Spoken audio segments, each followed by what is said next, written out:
Voilà, bonsoir à tous.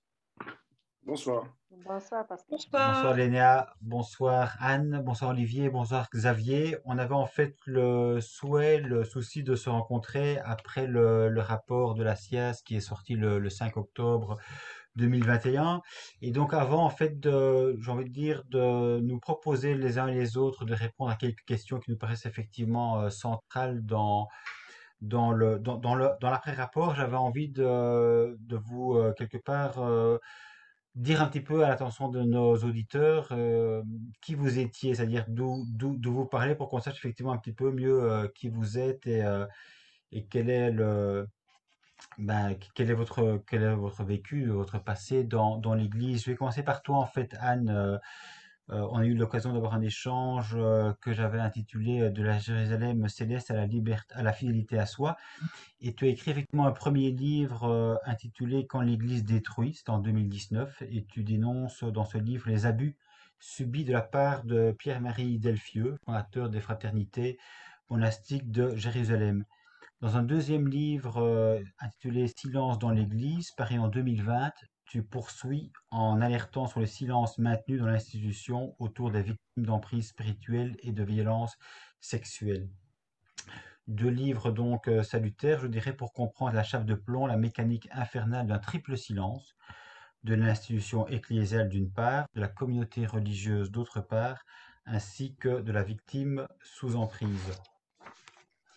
Nous aurons l'occasion également de revenir, Anne, sur ton audition à la SIAZ, justement en date du 22 octobre 2020. Emery, qui nous rejoindra peut-être en cours de route, si je puis dire, a également eu l'occasion en fait d'être entendu par la SIAZ le 24 avril 2020 en tant que président de l'aide aux victimes des dérives de mouvements religieux en Europe et à leurs familles. Et donc, en tant que président, c'est vrai qu'il a eu l'occasion de réunir pas mal de témoignages de victimes ou d'anciennes victimes de mouvements à dérive sectaire. Alors Xavier, toi tu es en fait un ancien légionnaire du Christ, tu as passé 7 ans dans une secte, c'est comme ça que ton livre effectivement est intitulé, dans une secte au cœur de l'Église. Tu étais étudiant en philosophie et dis-tu très croyant. Tu étais donc en contact avec une communauté religieuse, la Légion du Christ, je l'ai dit. Et dans un premier temps, tu as décidé de consacrer ta vie à Dieu. Tu intègres donc la congrégation et tu ignores en ce moment-là, en fait, l'emprise que la Légion exerce sur ses membres.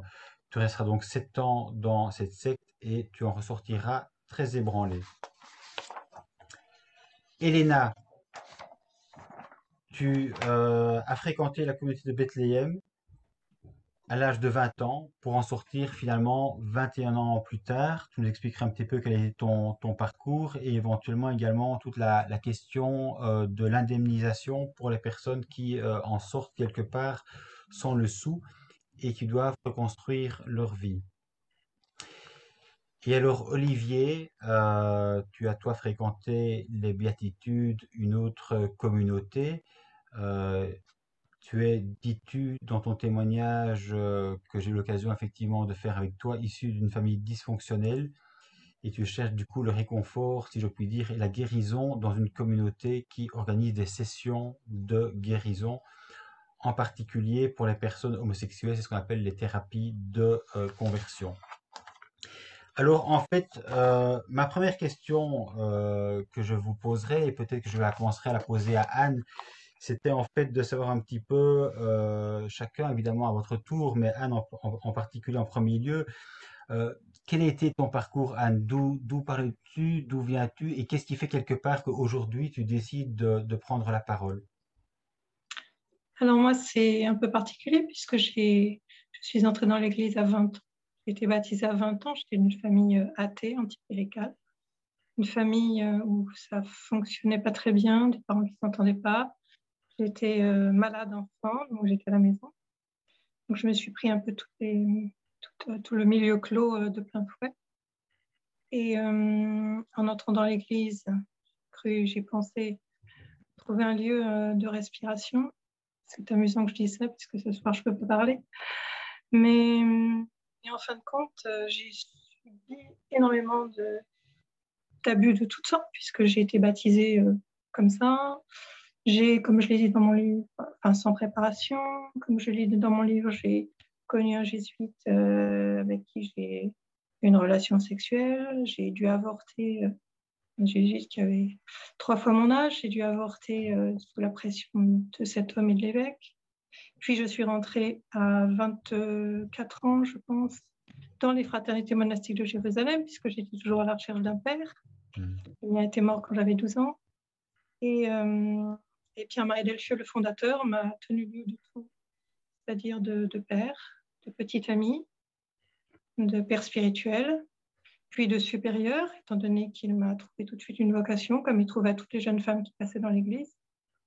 Donc j'ai pris l'habit sous la pression et il tenait absolument tous les rôles dans ma vie. En plus, j'étais pas en communauté, j'étais l'or à l'époque, ça s'appelait des lors, c'était des sœurs qui vivaient en solitude, puisque les vraies sœurs, la première communauté avait été dissoute sous la responsabilité de Monseigneur Lustiger, qui ne voulait pas d'autres sœurs, mais Pierre-Marie a reformé dès lors, il a fait passer, il l'a mise à la place des sœurs. Donc j'étais entièrement sous sa coupe, puisque c'était mon supérieur, homme, mon père spirituel, mon petit ami, et je n'avais aucune liberté de penser, de réfléchir, d'action. On vivait dans un dénuement total à l'époque. Ça s'est très mal passé puisque je suis sortie en grave dépression après avoir subi exorcisme, ouverture de chakra et tout ce qu'on peut imaginer parce que je ne pouvais pas obéir. En grave dépression, j'ai mis des années à m'en remettre. J'ai été sous traitement neuroleptique pendant 20 ans. J'ai fait une psychanalyse, des tentatives de suicide. J'avais rompu avec ma famille. Je ne la vois toujours pas. Très peu. En tout cas, j'ai très peu de contacts. Je n'avais absolument pas un sou. Je n'avais pas de logement. Je n'avais pas de travail. Et il me manquait énormément de trimestres parce que Jérusalem ne cotisait pas pour moi. Donc, je me suis retrouvée vraiment à la rue. J'ai tout reconstruit peu à peu. J'ai mis très, très longtemps à m'en sortir psychologiquement. Ça va mieux depuis 10 ans. Pourquoi je parle? Parce qu'il y a eu la parole libérée, je pense. Et ça a été un déclic. Je me suis dit, mais moi aussi, j'ai été victime. Mais en fait, je ne le savais pas. J'ai toujours pensé que c'était ma faute. Donc, je n'ai rien dit. Chaque fois que je suis allée voir quelqu'un, une autorité au niveau ecclésial, on m'a écouté gentiment, mais en me faisant comprendre que oui, j'étais pas la seule, et puis c'était comme ça. Puis, qu'est-ce qu'on y pouvait? Et au fin de compte, je me retrouvais avec de bonnes paroles. On me disait qu'il fallait que je pardonne, et puis c'était terminé. C'était en 2004, je crois. En 2014, je suis quand même passée par le SAM, le service d'aide à la médiation de la CEF. Et là, j'ai obtenu une petite réparation après négociation, qui monte à 20 000 € de Jérusalem. Et c'est tout, pour solde de tout compte, ayant signé un papier, j'ai envie de dire un torchon même, puisque c'était tapé à la machine, c'était pas daté, c'était pas signé, par moi. Et je crois quand même la sœur, mais pas par le médiateur. Et j'ai eu un chèque de 20 000 € où il était bien stipulé que à condition que je n'attaque plus jamais quoi que ce soit, et que ça couvrait tout, c'est-à-dire les trimestres manquants, le préjudice moral, etc., etc. Donc ça m'a complètement coincée. Parce que je suis allée voir ensuite, il n'y a pas très longtemps, des avocats qui m'ont dit que c'était une transaction, que c'était vraiment ignoble, mais que de toute façon, j'avais signé cette transaction et que j'étais coincée. D'autant que les abus spirituels, même si moi, Jean-Marc Sauvé m'a dit à l'audition à la SIAZ, il a mis des mots, ça m'a fait un bien fou. Il m'a dit, vous n'avez pas seulement été victime d'abus spirituels, de pouvoir, de conscience, mais aussi d'ordre sexuel. Puisque de toute façon, il avait la mise physique aussi sur vous, même si on n'a jamais eu de vrai rapport sexuel. Hein. Donc, je n'ai obtenu que ça. Je n'ai aucun recours sur la loi, puisque de toute façon, ce serait quoi? Ce serait abus de pouvoir, ça n'existe pas, puisqu'on m'a dit, vous êtes intelligente, vous n'étiez pas une personne vulnérable, alors qu'en fait, les religieuses, bien sûr, sont éminemment vulnérables à cause des 3 vœux, même si je ne les ai jamais prononcés, mais en prenant l'habit, il a bien été dit que de toute façon, j'étais sous le coup de l'obéissance. Donc voilà, j'en suis là. C'était pas tout à fait la question que tu me posais. Si, mais écoute, Anne, je te remercie pour effectivement cette première réponse succincte, je dirais, mais c'est vrai que ce que je me rends compte évidemment, c'est que quelles que soient les communautés, et on le verra par la suite, c'est que finalement l'emprise est toujours extrêmement important, que ce soit pour toi au sein de Jérusalem, que ce soit au sein de Bethléem, de la Légion du Christ ou des Béatitudes. Il est toujours il est toujours effectivement question d'emprise et donc de destruction. Et je pense que Xavier, par rapport effectivement à ton vécu au sein de la Légion du Christ, tu écris effectivement un livre aussi que j'ai lu avec grand intérêt à l'époque, il y a plusieurs années, et où j'avais aussi le sentiment extrême que quelque part, petit à petit, s'était mis en place une emprise insidieuse, et à un moment donné, tu te sentais pratiquement incapable encore de prendre des décisions, au point où quand tu as quitté la Légion, tu avais vraiment l'impression de trahir ta vocation et de penser même que tu allais aller en enfer, c'est-à-dire effectivement l'emprise, la chape de plomb qui s'était abattue sur toi. Et alors, juste pour corriger une chose par rapport à ce que tu disais tout à l'heure, Ouais. m'as fait une petite description. Euh, j'ai été quand même happé par la Légion, c'est-à-dire que la Légion du Christ, il faut bien imaginer que si ça a marché aussi bien, si ça a eu un tel succès auprès des papes, c'est parce que cette communauté a utilisé des grosses ficelles, en fait, hein, des techniques qu'elle empruntait au monde de l'entreprise ou à d'autres communautés religieuses qui, elles, sont bien connues pour avoir des dérives sectaires, c'est-à-dire des recruteurs vocationnels, des sergents Mhm. recruteurs. La moitié environ des légionnaires partent avec le titre de recruteur vocationnel et tous les autres, de toute façon, ont cette culture, cette idée qu'on leur répète à longueur de temps que l'avenir de la Légion ne repose que sur eux, que la Légion a une mission unique à accomplir et que si on ne l'accomplit pas, bah, c'est la fin de l'Église parce que voilà, Dieu a confié à cette œuvre incroyable de sauver l'Église. Donc, les recruteurs vocationnels, donc ils sont envoyés deux par deux de par le monde et ils ont du chiffre à faire. Ils ont des tableaux Excel à remplir au début de l'année avec leurs objectifs vocationnels. Ils doivent renvoyer des fiches tous les mois à la direction générale pour dire où ils en sont. Ouais. Donc, je me souviens de réunions, parce que quand j'étais aussi à un certain moment, j'ai fait partie de ces recruteurs vocationnels. Et alors, on nous réunissait autour d'une table ronde devant le directeur territorial et chacun devait annoncer ses chiffres les uns devant les autres. Donc, vous imaginez un peu le climat où chacun dit, bon, moi j'en ai trois sûrs, deux en attente de leurs parents, puis le suivant, j'en ai tant sûr. Et quand tu vis comme ça, dans un climat dans lequel on te répète du soir au matin que un saint prêtre, un saint religieux, c'est celui qui va se donner à fond et va pouvoir porter du fruit. Donc celui qui ne porte pas de fruit, qu'est-ce qui se passe? Ça veut dire comment va sa vie de prière? Est-ce qu'il se sacrifie assez? Est-ce que voilà. Donc Mhm. c'est comme ça que ça marche. Voilà. Et moi, je me suis fait avoir par ça. C'est-à-dire que j'ai rencontré deux recruteurs vocationnels. Alors c'est vrai que moi qui m'ont cueilli au moment où j'étais peut-être le plus facilement cueillable parce que je venais de vivre une expérience extrêmement forte spirituellement. J'avais été au Jardin mondial de la jeunesse et là, au cours d'une assemblée, un concert de pop lounge, comme on appelle ça, j'ai eu une espèce d'émotion. De me sentir simplement, très simple, hein, de me sentir aimé et de comprendre que Dieu était un Dieu d'amour, un bon père qui m'aime tel que je suis, alors que j'avais passé une adolescence un peu compliquée, que voilà, j'étais devenu un adolescent plutôt ténébreux, que voilà. Et tout d'un coup, en un instant, beaucoup de choses se sont remises dans l'ordre dans ma tête et dans mon cœur. Je me suis mis à pleurer, j'avais le cœur tout chaud et je me sentais apaisé, une paix incroyable. Et il se trouve que 2 jours après, j'ai rencontré ces recruteurs vocationnels qui avaient du chiffre à faire. Et là, ils m'ont pas Mhm. lâché, ils m'ont sorti plein de mensonges, ils m'ont manipulé, manipulé, manipulé. Et c'est pour ça que je suis rentré dans cette congrégation. Ouais. Donc, effectivement, je suis rentré dans cette congrégation, j'y suis resté. Excuse-moi, ta question, c'était quoi déjà? Non, mais ça tourne effectivement autour d'où tu parles, c'est-à-dire effectivement quelle est ton histoire singulière qui fait qu'à un moment donné tu étais happé par telle ou telle communauté, qui fait que ça a été pour toi un moment important Voilà. et en même temps un moment de grande souffrance. Voilà. Et donc, effectivement, j'ai toujours gardé ma liberté intérieure, c'est-à-dire j'ai toujours une voix qui me disait ce qui se passe là-dedans, c'est pas normal. Et en même temps, je l'étouffais parce que j'avais toutes les raisons de penser que je me trompais. Donc le problème, c'était moi, ça pouvait pas être, ça pouvait pas être cette congrégation elle avait toutes les approbations, que le pape adorait la Légion du Christ, que tous les cardinaux Ouais. adoraient la Légion du Christ, qu'on avait, voilà, et que j'étais entouré de gens qui étaient formidables, qui avaient fait des écoles, des hautes études, qui avaient fait des bon, et moi, qui suis-je pour remettre en cause tout ça? Donc, c'est forcément moi qui me trompe, c'est forcément moi. Mm. Et cependant, il y a des choses qui me posaient question. Et alors, on vivait dans une ambiance vraiment très, très particulière. Alors, aujourd'hui, avec le recul, je peux le dire sans embâche, c'est que c'était de la réforme de la pensée pure et dure, hein. Il y a vraiment des choses qui sont. Mais comment j'ai pu me faire avoir à ce point-là? C'est même honteux. C'est pour ça, d'ailleurs, que très peu d'anciens légionnaires osent parler. C'est parce qu'en fait, ce qu'on avoue est vraiment difficile à avouer. C'est-à-dire qu'il faut l'avouer.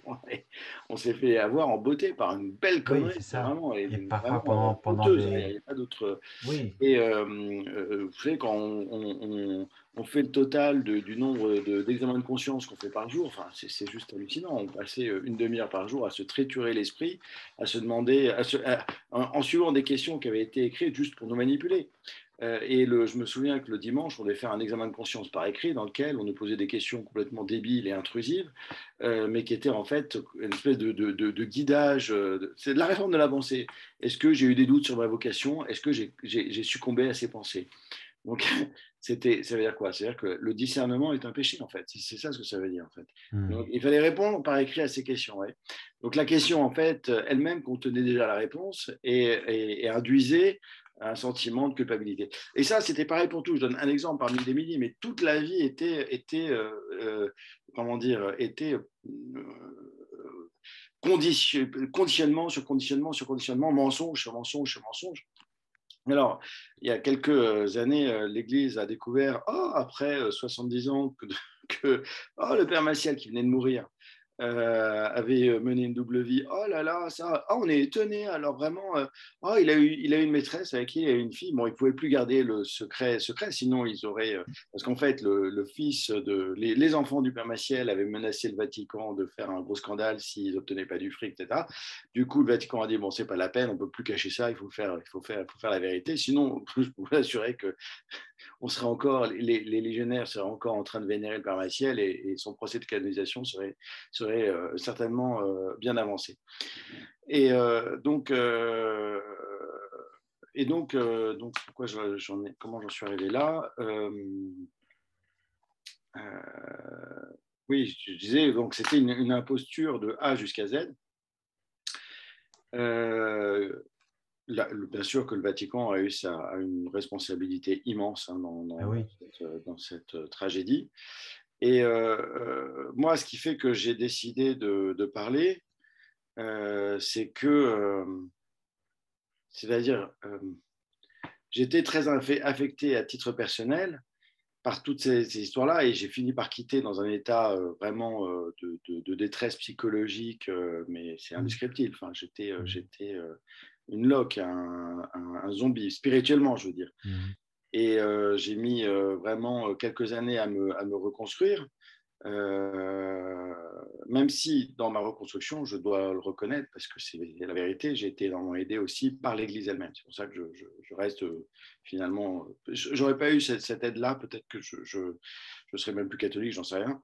Mais c'est vrai que j'ai eu la chance de pouvoir repasser un petit peu par le séminaire de Paris et de me rendre compte qu'une formation qui respecte à peu près, enfin qui respecte bien même la liberté des personnes, leur cheminement, qui fait attention à justement ne pas forcer la main et voilà, qui met en place des outils pour éviter que les candidats au sacerdoce se sentent obligés d'avancer dans un sens ou dans un autre. Ça a fait prendre conscience que ce que j'avais vécu avant, c'était du grand n'importe quoi. Ouais. Et c'est peut-être ça ce qui m'a le plus, disons, choqué.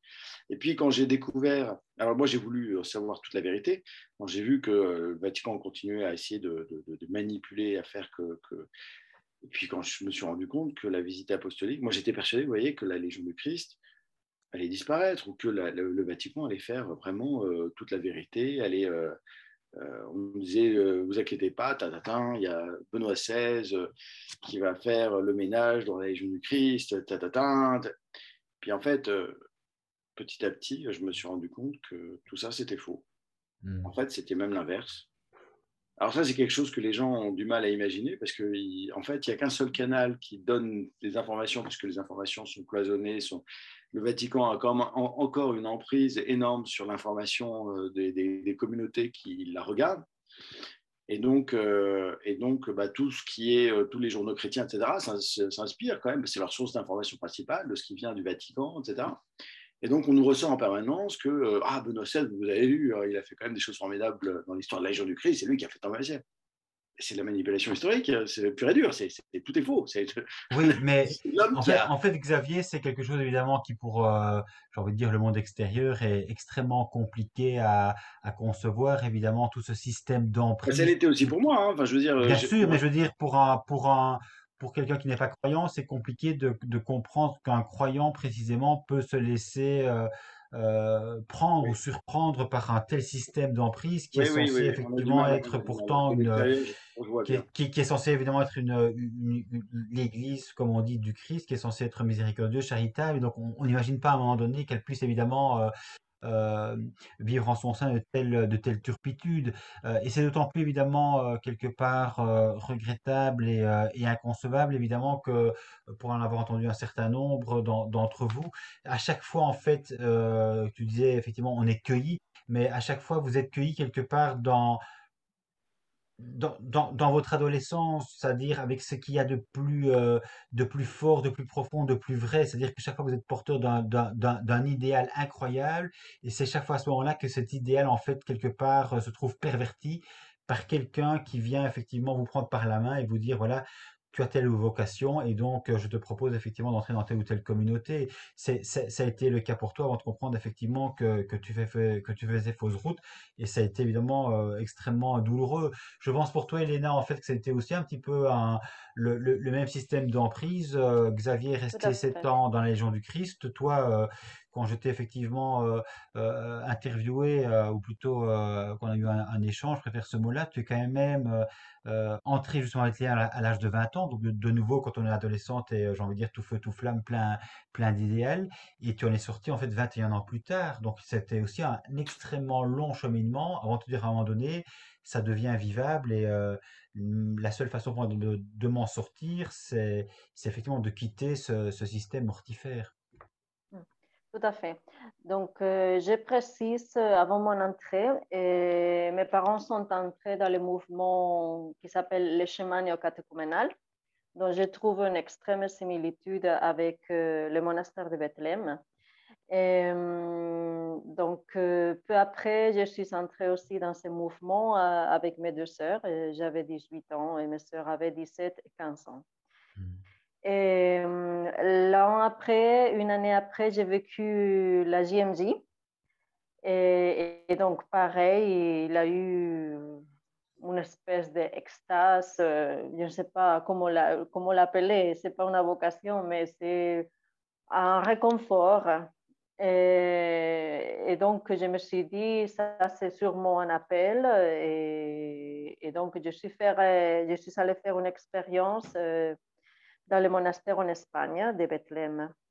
Et bon, une fois là-bas, j'ai vu que non, que ça, c'était pas pour moi. Mais la prière, disons, elle a exprimé avec son visage un mécontentement. Et donc, comme j'étais très sensible à vouloir faire la volonté de Dieu, et il m'a semblé voir que j'ai attristé Dieu, puisque cette dame, au lieu de respecter mon choix, que c'était pas de ne pas entrer dans le monastère, elle imposait son vouloir, son désir de que j'entre. Donc, je suis déjà allée à la retraite en France, déjà forcée.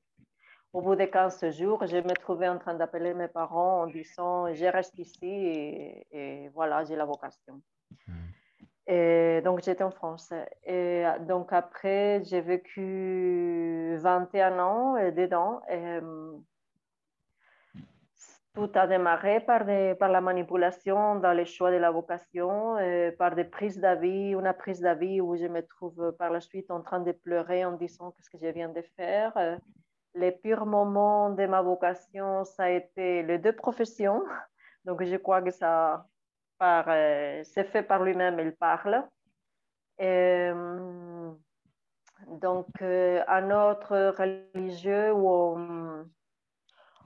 on entre dans l'effort interne de la personne, où il faut mettre à découvert toutes ses pensées et tout au nom de Dieu et par transparence et en voulant imiter la Vierge Marie. Et donc, une vocation où on est maltraité physiquement dans le sens de qu'on mange très mal, très déséquilibré, avec toutes les conséquences pour la santé que ça implique. Et moi, personnellement, je suis devenue presque chauve au bout de 4 ans au monastère. Et j'ai eu beaucoup de problèmes d'obésité parce que j'ai essayé de compenser cette angoisse et cette tristesse par la nourriture. J'ai eu des problèmes à cause du froid, des problèmes dans mon dos, dont j'ai pâti actuellement et de plus en plus à cause de l'âge. Et ça, c'est physiquement et spirituellement la manipulation, et un sentiment de culpabilité, une vie que finalement, au niveau intellectuel, s'était tournée au rond, même si on appelait ça des études. Il y avait tout le temps un même discours qui se déclinait de différentes manières. Ouais. Et après, donc, il est arrivé un moment où je pouvais plus. Mais en même temps, je n'envisageais pas la sortie parce que pour moi, c'était comme offenser Dieu.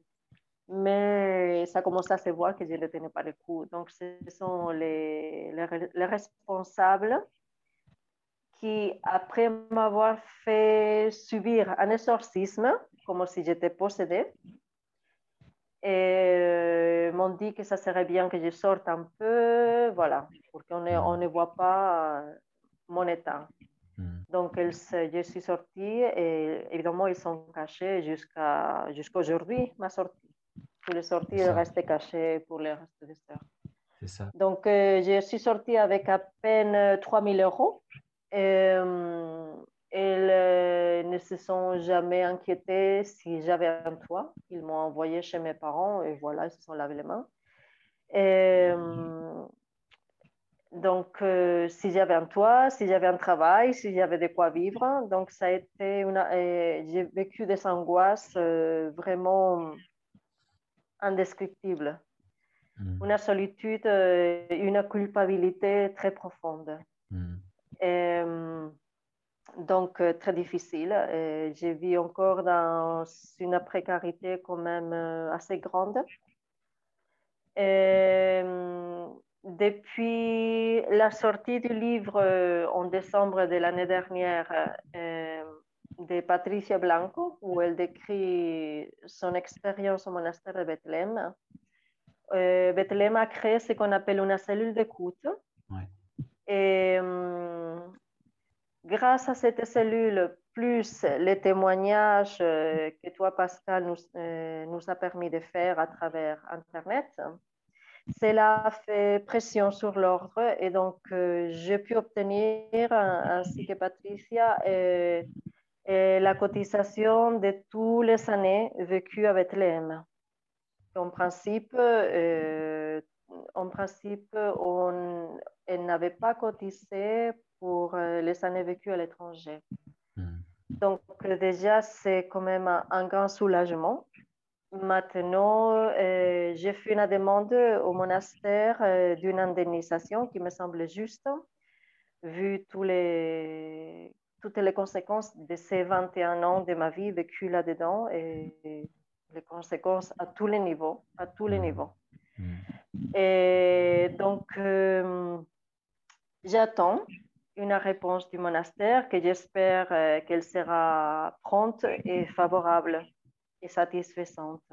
Voilà, ça c'est C'est l'étape où je suis en ce moment. D'accord. Merci Elena pour ce témoignage en fait. Mais c'est vrai que quand je vous écoute évidemment, Xavier et Elena et toi Anne, pour le moment, je me rends compte évidemment qu'il est souvent question de fait d'emprise avec des conséquences extrêmement fortes, profondes dans la vie. Non, la vie évidemment psychique, mais aussi la vie dans ce qu'elle a de plus matériel, de plus, j'ai envie de dire, basique et qui est pourtant évidemment extrêmement essentiel, c'est de savoir quand on sort d'une communauté, comment de fait on survit.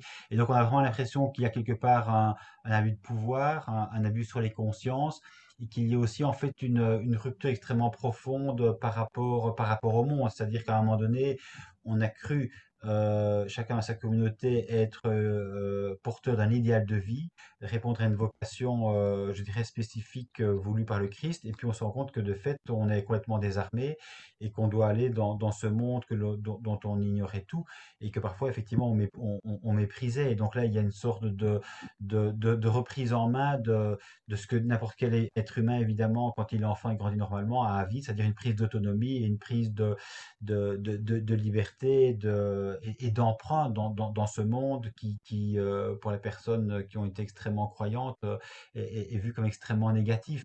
Toi, en fait, Olivier, je dirais que c'est un petit peu la même chose. Finalement, tu as aussi été sous l'emprise d'une communauté. C'est pas évidemment la communauté dont on a parlé, mais ce sont les Béatitudes, mais qui était aussi une communauté extrêmement fermée, avec une sorte d'idéal où finalement chaque communauté est la meilleure, et donc la communauté Béatitude, par définition, est celle qui, je dirais, mène le plus directement à Dieu. Mais ça aussi je dirais, comme coup, une séparation par rapport au monde et le cas échéant aussi par rapport aux autres communautés. Comment tu as vécu, toi, en fait, Olivier, ton entrée dans les béatitudes?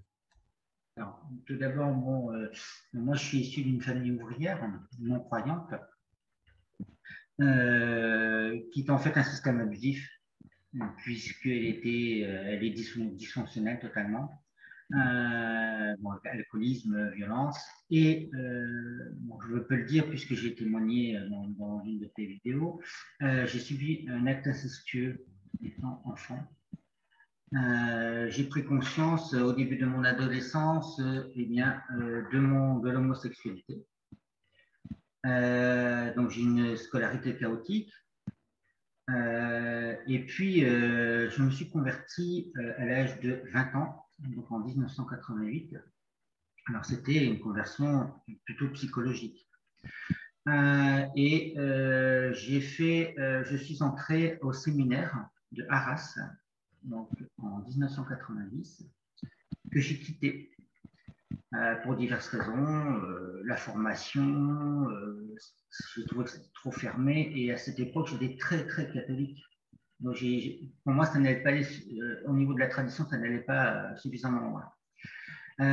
Donc, suite à cela, donc, je suis venu sur Ville, et c'est là que j'ai rencontré un groupe de prière issu du renouveau charismatique qui m'ont fait connaître la communauté Béatitude en Belgique.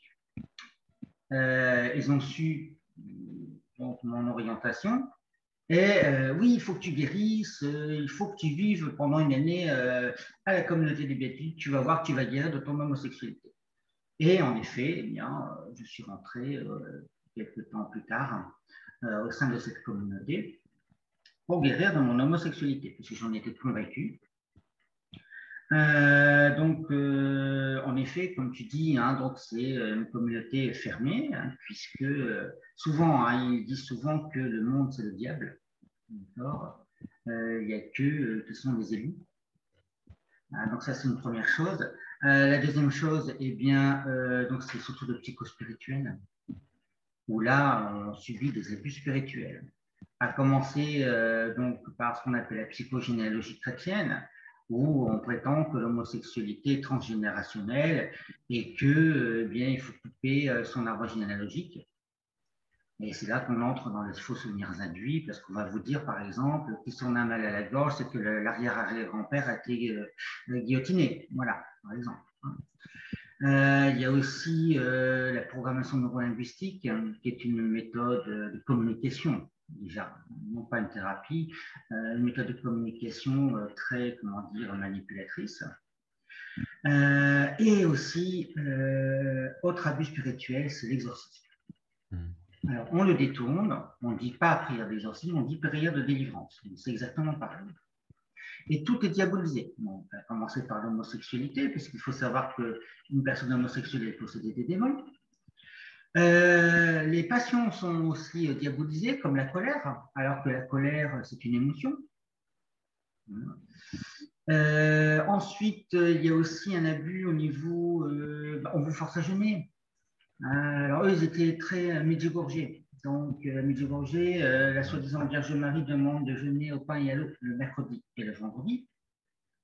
Eux, ils rajoutaient le lundi. D'accord. Donc là, ça forme quand même une forme de conditionnement. Bon, la nourriture, bon, ben, alors, il y avait de l'argent puisqu'ils ont acheté le château. Donc, c'était les rebuts de la société, c'était la banque alimentaire. Donc, on mettait les aliments dans un local à poubelle. Voilà. Ensuite, il y a la réduction de sommeil. Le viol des pensées aussi, hein, parce qu'il va être transparent. Voilà à quoi tu penses. Voilà, la culpabilisation. Oui, si tu quittes la communauté, jamais tu libéreras de ton homosexualité. Voilà. Hein. Donc en fait, on n'est pas prisonnier physiquement, mais psychologiquement. On dit, bah oui, ton salut, ça passe par la communauté. D'accord. Ouais. Voilà. Alors moi, je suis resté quand même donc une année parce que j'y ai cru. Et au bout d'une année, bon, j'en pouvais plus parce qu'il y avait la fatigue. Je n'ai 72 heures par semaine au pain et à l'eau. Il y avait les travaux. Moi, j'étais boulanger, pâtissier, j'étais jardinier, je bricolais. Enfin, bon, j'ai exercé ces 6 ou 7 métiers là-dedans. Hein, d'accord. Et un jour, je me suis mis en colère et voilà, j'ai soupé une prière de délivrance et puis on m'a mis en quarantaine. C'était la communauté tibériade. Et là, c'était quand même positif, puisque j'ai pu prendre du recul et je me suis dit, bon, j'ai réfléchi, je me dis, c'est quoi tout ça et là, il y a quelque chose qui ne va pas. Et donc, eh bien, je suis parti de moi-même, je suis parti de cette communauté. J'ai eu la chance de trouver une chambre sur l'île et j'ai tout recommencé à zéro, en fait. Lorsque j'ai voulu me confier à d'autres chrétiens que j'ai connus sur l'île, on m'a pris pour un fou. On m'a dit, mais non, la communauté des bêtises, c'est pas une secte, mais non, c'est toi. Voilà. Et pendant 7 ans. Pendant 7 ans, je me suis résigné à croire que c'était moi le problème. Jusqu'au jour où j'ai su, donc sur Internet, par des différents témoignages, qu'il y avait plus de 50 enfants abusés sexuellement au sein de cette communauté. Et là, toute mon enfance a ressurgi. Quoi. Je me suis dit, bon, voilà, moi qui ai subi ça, là, dans la communauté, il y a plus de 50 enfants, c'est plus possible. Donc, il faut que je fasse quelque chose. Et donc, en effet, j'ai lancé mon témoignage sur Internet. Et là, j'ai été contacté par différentes associations, la DFI et le Centre contre les manipulations mentales. Je suis passé dans les journaux régionaux et dans l'émission de Claire Zéro. Il a fait une émission spécifique sur la communauté des bébés. C'était un combat puisque nos victimes ont été poursuivies en diffamation. Et étant donné qu'il y avait prescription, la plupart d'entre nous ont perdu. Voilà. C'est pas facile parce que pour moi c'est une double peine. Et aujourd'hui, 22 ans après, c'est le silence. En fait. Aucune réparation, même pas une excuse, rien du tout. Le seul courrier que j'ai reçu, c'était justement, puisqu'on parlait de retraite, parce que moi, j'ai fait quand même une réclamation, même si je suis resté depuis une année. Comme j'ai dit, j'ai exercé ce métier, voilà, je n'ai toujours pas cotisé. Et j'ai reçu un courrier recommandé, hein, en me disant que ce n'était pas possible, parce que je n'étais pas postulant. Enfin, c'est le seul courrier que j'ai reçu en 22 ans, et encore sans faire allusion à ce que j'avais subi au sein de cette communauté. D'accord. Merci Olivier. En fait, on voit très bien évidemment dans vos témoignages aussi toute la difficulté de prendre la parole, c'est-à-dire de rompre le silence et à un moment donné de de briser le tabou et aussi d'oser finalement reconnaître, un peu ce que disait Xavier aussi, oser reconnaître à un moment donné que, que l'on s'est trompé et qu'il va peut-être falloir effectivement revoir sa vie différemment de ce qu'on avait cru euh, au départ. Alors moi évidemment ce qui me questionne aussi c'est qu'on sait que dans le rapport de la SIAZ, on va venir quelque part à la deuxième partie de notre entretien, mais le rapport de la SIAZ parle évidemment essentiellement des abus sexuels sur mineurs. On sait évidemment qu'il y a aussi des abus sexuels sur personnes majeures, sur les religieuses également. Mais Xavier et Anne, vous avez tous les deux été entendus par la SIAZ, parce qu'il est évidemment question dans toutes ces communautés d'emprise. Et donc, je vous posais à tous quand même la question de savoir finalement la SIAZ et son rapport avec le président Sauvé. On a l'impression que ça a été un peu un séisme pour l'Église catholique et aussi du coup pour le monde des croyants qui n'avaient pas perçu encore à l'heure actuelle l'ampleur des dérives. Même si on pourrait se dire évidemment qu'il est un peu étonnant que l'Église découvre a priori, a l'air de découvrir plutôt ses propres turpitudes qui ne remontent pourtant pas au XXIe siècle. On a effectivement l'impression que néanmoins, il n'est plus possible d'être dans le déni et qu'il y a une réalité extrêmement gravissime qu'il faut effectivement désormais affronter.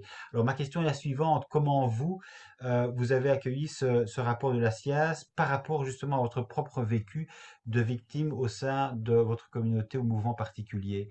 Peut-être Xavier, si tu veux commencer par répondre à cette question.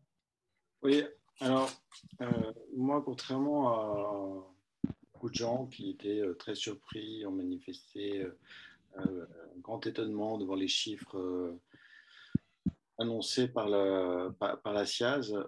J'ai pas du tout été étonné parce que ça correspond à peu près à ce que. Bon, ça fait quand même déjà une dizaine d'années que je suis ce qu'on appelle une espèce de lanceur d'alerte Ouais. sur les abus en tout genre dans l'Église catholique, bon, spécialement sur les questions de dérive sectaire. Euh, donc, je précise au passage que j'ai créé avec un certain nombre d'amis. D'abord, j'ai créé un premier blog pour Oui. réunir des anciens légionnaires. Et puis ensuite, j'ai créé comme j'ai été, comment dire, que ça a catalysé un certain nombre de demandes et de gens qui sont venus me voir pour me dire, bah, moi j'ai vécu telle chose dans telle communauté, moi j'ai vécu telle chose dans telle communauté. Avec toutes ces personnes, on a créé un site qui s'appelle L'Envers du décor. Voilà, qui a permis de faire sortir un certain nombre de dossiers assez lourds. Et donc, moi, j'ai pas été surpris. Voilà, j'ai pas été surpris. Ça correspondait à peu près à ce que j'estimais. Lorsque j'ai été auditionné par la SIAZ, ça a duré assez longtemps. Je crois que mon audition aurait dû durer 1 heure. Elle a duré 2 heures et demie, quelque chose comme ça. Et à la fin, plusieurs personnes m'ont dit, bah, écoutez, là, vous venez donner une nouvelle dimension à notre enquête. On pensait vraiment se limiter à la question des abus sexuels, et on se rend compte qu'en fait, on ne peut pas se limiter aux abus sexuels, qu'en fait, bah, les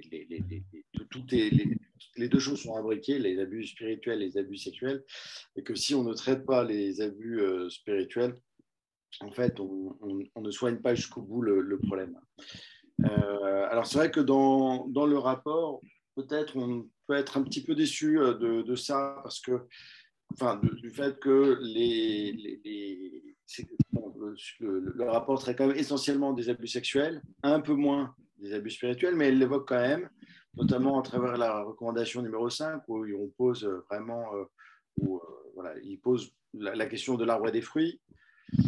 Néanmoins, il me semble que dans les recommandations, il y a les outils pour permettre de lutter de façon assez efficace, je pense, contre toutes les formes de type d'abus. Hein. Et pour moi, c'est ça le plus important. Quand j'ai lu les recommandations, alors moi, lors de mon audition, à la fin de l'audition, je leur avais fait déjà une première liste de choses qui, à mes yeux, étaient essentielles si on voulait en finir avec les abus. J'avais fait 10 recommandations. Et j'étais assez satisfait de voir que sur les 45 recommandations, la plupart des choses que j'avais notées étaient reprises, pas exactement forcément dans les mêmes termes, mais je ne dis pas que c'est moi qui ai influencé leur rapport, mais qu'en tout cas, devant le même constat, on était arrivé aux mêmes conclusions. Mhm.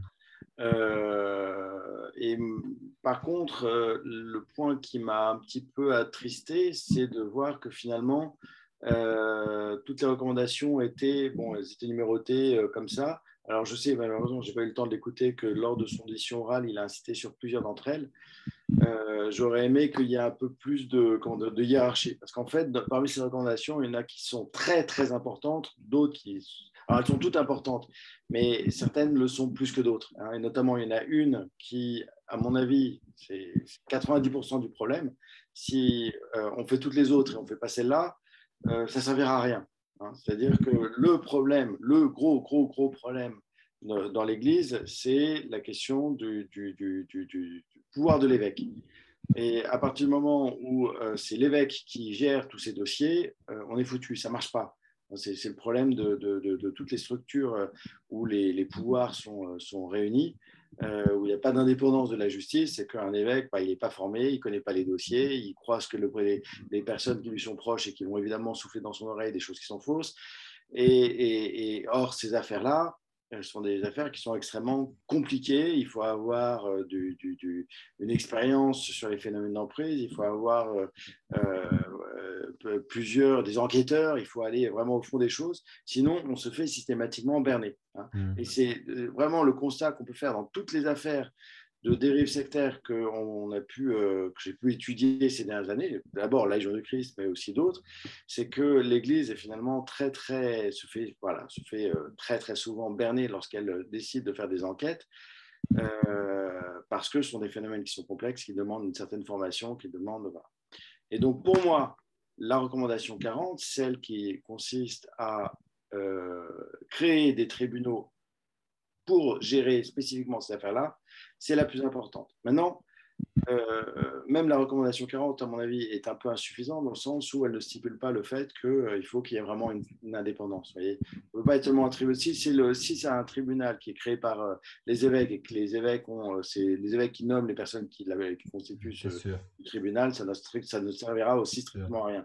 Il faut des gens qui viennent du milieu civil, des gens, des enquêteurs, des magistrats, des gens voilà, qui Maintenant, je veux bien qu'il y ait un rapport à l'Église, puisque le but du jeu, bon, c'est que ça puisse aussi servir l'Église et que ça serve de courroie de transmission avec les instances civiles. Mais voilà, donc pour moi, j'aurais aimé qu'on mette plus en avant cette mesure-là qui est tellement importante par rapport aux autres qui sont aussi graves, mais qui le sont un peu moins. Mhm. D'accord. Écoute, merci Xavier. C'est vrai que moi, ce qui m'a interpellé en fait dans le rapport favorablement, c'est le fait évidemment que peut-être pour la première fois, les victimes sont réellement mises au centre en fait du rapport. C'est-à-dire que le rapport évidemment se fonde sur leurs déclarations, sur leur vécu. Elles sont enfin prises au sérieux. Elles peuvent sortir du silence. Elles sont entendues. Et du coup, en fait, c'est évidemment libérateur pour ces personnes-là. Et ça peut effectivement donner un éclairage nouveau pour que l'Église de fait prenne conscience de la manière dont elle a pris en considération les victimes. Tout ce que tu dis est tout à fait juste. Maintenant, les victimes, le problème des victimes, c'est que précisément, elles ne peuvent rien obtenir parce qu'elles ne savent jamais à qui s'adresser et quelqu'un de fiable, vous voyez, à qui Oui, oui, s'adresser. bien sûr, D'où le bien sûr. problème. Voilà. Mais je veux dire, à travers effectivement la commission, elles ont été entendues. Voilà. Après, effectivement, c'est la commission qui a relayé leurs paroles et qui, de fait, prend quelque part leur défense pour essayer d'aller plus loin et notamment de leur permettre d'obtenir enfin une réparation. C'est-à-dire que les victimes ont eu un porte-voix à travers la commission. Ce qui est intéressant aussi, quelque part, c'est que le président Sauvé a pointé l'origine des déviances, des dérives, notamment sexuelles, mais également spirituelles. Dans la théologie même, là on peut se poser évidemment la question de savoir, et ça a été d'ailleurs une question qui a été posée, de se dire, mais en quoi est-ce que la commission est compétente quelque part pour revoir la théologie? Ça appartient évidemment à l'Église catholique. Donc on a un peu l'impression qu'à un moment donné, il y a la commission qui marche sur les plates-bandes de la doctrine religieuse en mettant justement quelque part aussi effectivement à mal cette doctrine qui a pu être à l'origine précisément des déviances. Et moi, ça m'a fait penser en réalité au livre de Dreherman en fait, hein, qui avait écrit un livre intitulé Fonctionnaire de Dieu où il montrait déjà un peu la perversité de, de la religion en ce qu'elle avait de castrateur par rapport à la sexualité des prêtres, justement au célibat, où on a l'impression que le prêtre est au-dessus au-dessus des hommes, pratiquement équivalent aux anges, et où finalement le simple fait d'être prêtre lui donnerait une grâce d'État qui fait en sorte que il serait absolument au-dessus des masses. Et puis on se rend compte effectivement que sur le plan de la sexualité, c'est plus compliqué à gérer, fut-on prêtre. Donc je trouve aussi intéressant de ce point de vue-là que le rapport Sauvé pointe cette problématique de l'Église par rapport à la sexualité qui a été vue comme extrêmement négative dans l'Église catholique. On sait que l'idéal, effectivement, c'est le célibat, c'est la prêtrise, c'est la ressemblance aux anges, que la sexualité, quelque part, ben, c'est un pis-aller. Il faut effectivement procréer, il faut se multiplier, mais bon, le sexe, par définition, c'est quand même le péché. Donc je trouve ça assez intéressant que le rapport pointe cet aspect-là. Et aussi l'aspect, je dirais, là après je laisserai la parole peut-être à Olivier pour voir ce qu'il en pense par rapport aussi à son propre vécu dans sa communauté et sa réception du rapport de la SIAZ. Mais c'est vrai que le rapport notamment indique ceci.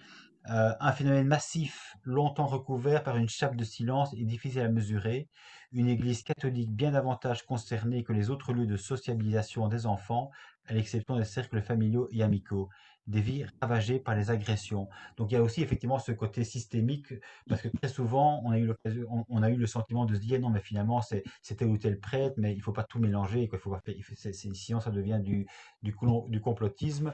Et donc, il y a des déviances dans l'Église comme partout ailleurs, mais c'est quelque part des brebis galeuses. Il ne faut pas remettre entre guillemets le système en cause. Le système, lui, fonctionne très bien. Or là, on voit effectivement que le système est pervers, qu'il y a eu une réelle omerta dans l'Église qui a permis justement à ce système de perdurer. Et je pense que ce qui est vrai sur le plan, je dirais, plus global de l'Église dite universelle, ben, c'est vrai évidemment aussi au sein des communautés et des mouvements d'Église et notamment au sein des béatitudes. Donc, comment toi, en fait, Olivier, tu as reçu par rapport à ton propre vécu dans les béatitudes, comment tu as reçu ce rapport de la SIAZ? Alors, comment je l'ai reçu? Bon, déjà, je reconnais quand même que c'est un peu tard, mais qu'il y a quand même une volonté comment dire, de transparence, si je peux dire cela. D'après ce que j'ai lu, je ne veux pas tout rejeter, puisqu'en effet, il y a quand même des choses positives. Donc, moi, je vais en retenir trois, peut-être, si tu permets. Hein, par rapport comment dire, au fort interne et au fort externe. Hein, parce que c'est ce qu'on appelle le fort externe. Parce que je vais prendre un exemple, le berger généralement de ces communautés est à la fois le confesseur, comment dire, le conseiller spirituel, enfin, il a multiples casquettes. Et ça, ce n'est pas possible. Ce n'est pas possible. Voilà. Quand on vit dans une communauté, le confesseur n'est pas à l'intérieur de la communauté, ça doit être un prêtre à l'extérieur. Ensuite, il y a un deuxième point, c'est par rapport au secret de la confession. Hein, que le secret s'inscrit dans le seul temps du sacrement de pénitence. Là, par contre, je suis un peu plus partagé dans le sens où moi, je dis toujours que le sacrement est fait pour l'être humain, a été fait pour le croyant et non l'inverse. Or là, avec le sacrement de la confession, comme d'autres sacrements, c'est devenu un abus de conscience et je veux dire, un abus même je veux dire, sexuel, puisque combien de personnes en allant se confesser se sont fait abuser. Donc là, il y a vraiment un abus de pouvoir. Alors, moi, là, j'ai lu un article donc d'un prêtre assez âgé qui disait que dans sa formation, il était demandé, lorsque une personne confesse un crime, que ce soit un abus sexuel ou autre, qu'il ne donnait pas l'absolution, il fallait que la personne aille se dénoncer. Alors moi, ma réaction, c'est pourquoi tous les prêtres ne le font pas, ne l'ont pas fait? Parce que à partir du moment où une personne vient confesser un crime, le prêtre peut en effet refuser l'absolution, du moins jusqu'à ce que la personne se dénonce, soit condamnée. Voilà. Ça, c'est pour moi, je trouve que c'est important. Ben, on a vu là, du coup, aussi toute toute la polémique autour des propos de Monseigneur Voilà, Moulin de ça m'a Montfort, choqué. justement. Oui. Ça m'a choqué. C'était pas, en plus, ces paroles ne sont pas les bienvenues, surtout par rapport à ce rapport SIAZ. Et puis, qui se permet-il de nous dire que le secret de la confession est supérieur au-delà de la République? Je crois que là, j'espère qu'il s'est fait taper sur les doigts, quand même. Il y a un autre point que je viens de voir aussi, c'est par rapport au pardon. Hein. Je cite, le risque du dévouement du pardon en facilite l'absolution des bourreaux, pire comme une exigence incombant aux victimes de pardonner à leurs persécuteurs. Ça, c'est vrai. Combien de fois, quand j'ai témoigné, on me coupe la parole en disant il faut que tu pardonnes. Pourquoi il faut? C'est devenu le pardon à bon marché. Et où est la justice? Hein, Oui, on c'est peut ça. pas dire, voilà, on peut pas dire C'est la ça à une personne confusion, c'est la habillée. confusion entre le péché, entre guillemets, à pardonner envers et contre tout, et le Voilà. crime qui doit être quelque part soumis à la justice, quoi. Voilà, exactement. Donc c'est bien, c'est facile de parler de péché, mais bon, et puis de dire qu'il faut pardonner, moi je suis désolé, voilà, le pardon inconditionnel, non, je ne l'accepte pas. Il doit y avoir une justice, une réparation, et voilà. Là, en effet, je suis tout à fait d'accord avec ce qui est écrit, quoi, parce qu'il y a quand même une prise de conscience que là aussi c'est devenu un abus, C'est ça. un abus spirituel. Mais toi, je dirais, Olivier, par rapport éventuellement à des croyants qui n'ont pas vécu dans des communautés déviantes, le rapport de la science, finalement, n'a pas été pour toi quelque chose de révélateur. Tu n'as pas été, Non, tu n'as pas été non, surpris par rapport à l'ampleur, je dirais, non, je n'ai pas été surpris. des crimes et de l'omerta. Non, je n'ai pas du tout été surpris, puisque bon, là, je crois que c'est visé, c'était 330 000 personnes, c'est ça? Oui, je ne suis pas du tout étonné, quoi, Hmm, parce que bon, c'est vrai que c'est le secret du silence, hmm. c'est la chape de plomb, hein, voilà, quoi. Et là, je pense qu'il est temps qu'il y ait des réformes structurelles. Et toi, Anne, j'imagine que tu n'as pas été non plus forcément surprise par le rapport. D'ailleurs, tu as été auditionnée, donc j'imagine que tu étais bien au fait de l'envers du décor pour dire les choses comme ça. Bien sûr, je n'ai pas été surprise. Je pense que la hiérarchie n'a pas pu l'être non plus. Excuse-moi. Peut-être par le nombre, à la rigueur, parce que comme tout est caché. Mais je pense qu'elle était au courant de tous ces faits, bien sûr. Simplement, les informations ne sont pas forcément transmises ou il y a des petits arrangements et des silences qui fait que de toute façon, on oublie, on met ça sous le tapis, on ne s'en occupe plus. Mais je pense que personne n'a été réellement surpris dans l'Église par ce nombre. Peut-être les laïcs, ça c'est possible, qui n'étaient au courant de rien finalement, pour la plupart. Mais effectivement, nous qui avons vécu dans des communautés, qui avons été en but au mensonge, au magouillage, au silence, euh, aux petits arrangements constants entre soi, dans l'entre-soi. On sait très bien que tout ça a pu se produire. Alors moi, j'ai été auditionnée effectivement parce que j'avais écrit.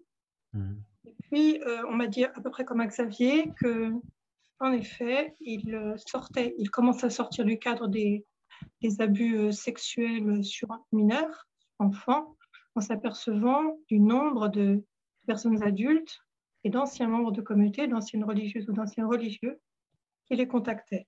Donc, ils entraient dans un autre processus qui était d'interviewer, d'auditionner également des anciens de communautés qui étaient considérés, comme a dit Véronique Marron, comme personnes vulnérables, comme a dit Marie Jotil, qui étaient des personnes rendues vulnérables institutionnellement. Mhm. J'ai été également auditionnée pour le rapport de l'INSERM, qui a porté sur plusieurs ex-religieuses, où là, on m'a demandé tous les mécanismes qui s'étaient produits pour que l'emprise soit si forte envers ce qui était pour nous, effectivement, le berger, le fondateur, enfin la personne qui avait la main mise sur cette fondation, n'est-ce pas? C'était vraiment une fondation. À l'époque, ça avait 10 ans quand j'y suis arrivée à Jérusalem. Et Pierre-Marie Delfus était encensé par tout ce que Paris comptait de beau monde catholique. Mhm. Ça a été pour moi très important aussi. J'ai pu parler de cette emprise totale sur le corps, sur l'esprit, sur le psychisme, enfin sur absolument tout.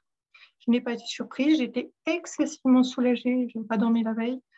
Très soulagée, j'ai plus qu'été soulagée, j'ai été délivrée. Parce que je me suis dit, bon, au fond, pour nous tous, c'est le même combat. Mhm. J'ai été soulagée pour moi de m'apercevoir que oui, j'avais été victime au même titre et que c'était les mêmes mécanismes. Finalement, ce sont les mêmes mécanismes qui produisent l'emprise spirituelle qui parfois, assez souvent, très souvent, dévie en emprise sexuelle ou à moitié. Enfin, je veux dire, on fait une infraction dans l'esprit et on continue par une infraction dans le corps, plus ou moins prononcée. C'est quand même très fréquent. J'ai été soulagée pour les autres, tous ceux qui se sont tués. Donc, pendant 70 ans, 60 ans se sont tués, n'ont jamais été entendus, n'ont jamais pu parler. Je me suis dit, enfin, maintenant, ils vont pouvoir se dire, on me croit. Ce que je me suis dit moi-même, on va enfin me croire. Bah oui. Bon, ça, pour moi, c'était un soulagement immense. J'aurais signé demain les 45 recommandations parce qu'elles tombaient toutes pour moi sous le sens. Ça m'a semblé fabuleux qu'ils en arrivent à cette conclusion après 2 ans et demi de travail, à ces conclusions. Bon, j'ai aussi quelque chose à ajouter, c'est que moi, qui somatise beaucoup, ça a réactivé quand même ce que j'avais vécu, et, y compris tout ce que j'avais vécu dans mon corps, un peu comme disait Elena, le manque de nourriture, le manque de sommeil, le froid, la faim, enfin c'est quelque chose de vraiment épouvantable. Et j'ai eu pas mal de pathologies depuis Saint-Gervais, j'étais déjà fragile en y arrivant. Et puis, comme vous l'entendez tous, j'ai fait une pneumonie là, et je suis en réactivation de l'asthme assez important depuis le jour du rapport.